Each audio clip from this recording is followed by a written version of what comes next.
Les enseignants volontaires envoyés au Rwanda dans le cadre du programme de mobilité des enseignants de l'Organisation internationale de la francophonie se réjouissent de leur intégration dans le pays. Ils se félicitent surtout d'avoir créé des environnements francophones là où ils sont établis. De passage à Kigali, 2 d'entre eux se sont confiés à la télévision rwandaise. Suivez. Alors revenons maintenant sur ce mois de la francophonie en tant que volontaire de l'OIF ici au Rwanda. Et, bon, je ne sais pas si vous êtes organisé d'une certaine manière ou bien chacun travaille individuellement dans son école. Comment ça se passe chez vous? Oui, mais avant de revenir sur cette question, je voudrais renchérir un peu. Ah oui. Au niveau de la méthode... Les méthodes d'apprentissage. Oui, elle a parlé de TVC Monde que nous utilisons, mais au-delà de TVC Monde, l'approche communicationnelle, l'approche actionnelle, bref, nous utilisons beaucoup plus. Nous amenons les enfants à plus utiliser la méthode participative. Oui, effectivement. Voilà, participative, active, Oui. De manière à ce qu'eux-mêmes ils soient au centre de leur apprentissage. Oui. Bon, maintenant, pour ce qui est de... Pour répondre à votre question, organisation? Oui, sur l'organisation. Déjà, dans le projet, en ce qui concerne le projet de la mobilité des enseignants de français au Rwanda, Oui. Nous avons comme cahier de charge l'enseignement de français. Nous avons également l'encadrement des enseignants locaux et ensuite la création d'un environnement francophone. Oui. Alors, dans le cadre de cette création et animation de cet environnement francophone, nous organisons déjà beaucoup d'activités avec des élèves et des enseignants locaux. Maintenant... Donc, c'est chacun individuellement? Chacun individuellement organise dans son club, dans son environnement francophone. Oui. Mais pour ce qui est de la journée internationale de la francophonie, nous envisageons faire une activité commune et qui aura, sur l'échelle nationale, je veux dire, sur l'échelle nationale.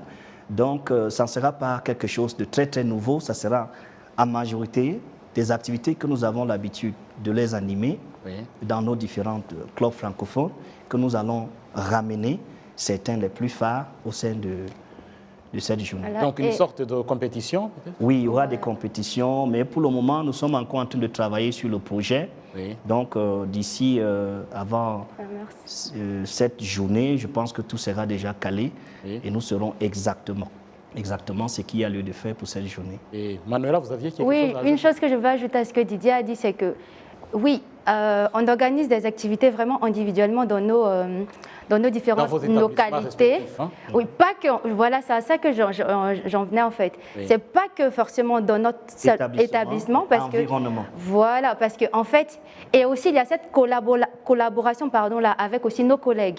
Donc en plus de l'établissement, vous voulez créer un environnement francophone. Ouais, on le fait déjà, j'ai envie de le dire, j'ai envie de l'affirmer comme ça. Oui, parce que par exemple moi, je suis au GS Gaïma à Kibongo. Oui. J'ai par exemple ma collègue Amandine qui est elle à Kayonza au Modern School. Oui, je vois. J'ai un autre collègue qui est à Zaza. Oui. Et très souvent, on essaie de mettre ensemble nos efforts et de créer des activités ensemble. Soit on part avec nos élèves dans l'école de l'autre pour déjà faire déplacer les enfants, déjà les voir, pour qu'ils puissent eux aussi voir que le français il se parle en dehors des classes, pas seulement dans la classe, pour qu'ils sachent que le français, c'est pas j'ai envie de dire, c'est une langue à part entière. Oui. Pas seulement quand le professeur de français est là, mais quand même quand je pars là-bas, je pourrais parler français. Quand je pars au marché, je pourrais parler français parce que je vois dehors. Donc voilà, c'est ce que je voulais ajouter. Alors j'allais vous poser la question concernant maintenant les collègues enseignants, parce qu'il y a les élèves, vous êtes en classe et vous avez cours, le cours de français qui est inscrit sur le programme.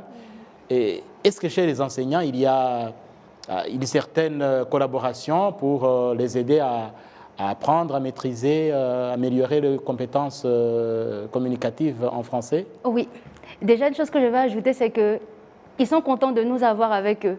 Oui. Parce que j'ai certains de mes collègues qui quand même parlent bien français, qui disent Manuela, c'est bien que tu sois là parce qu'on est en train d'oublier le français, mais tu es là.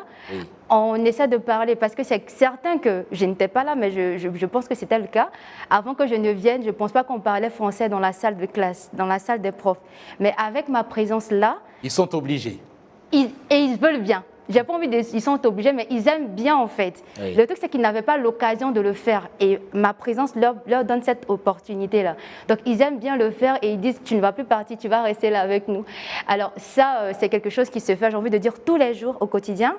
Mais à côté de ça aussi, on travaille avec... et nos enseignants, nos collègues, j'ai envie de dire en griffe directe parce que ce sont des enseignants de français, mais aussi avec tous nos autres collègues. Oui. Parce qu'on organise des activités pour tous nos collègues enseignants. Oui. Bien vrai qu'il y a à côté, je veux dire qu'on prenne du temps pour travailler spécifiquement avec nos collègues de français. Et avec eux, voilà, c'est une manière de collaborer, un échange d'expérience, j'ai envie de dire, parce qu'ils nous apprennent aussi et on apprend d'eux.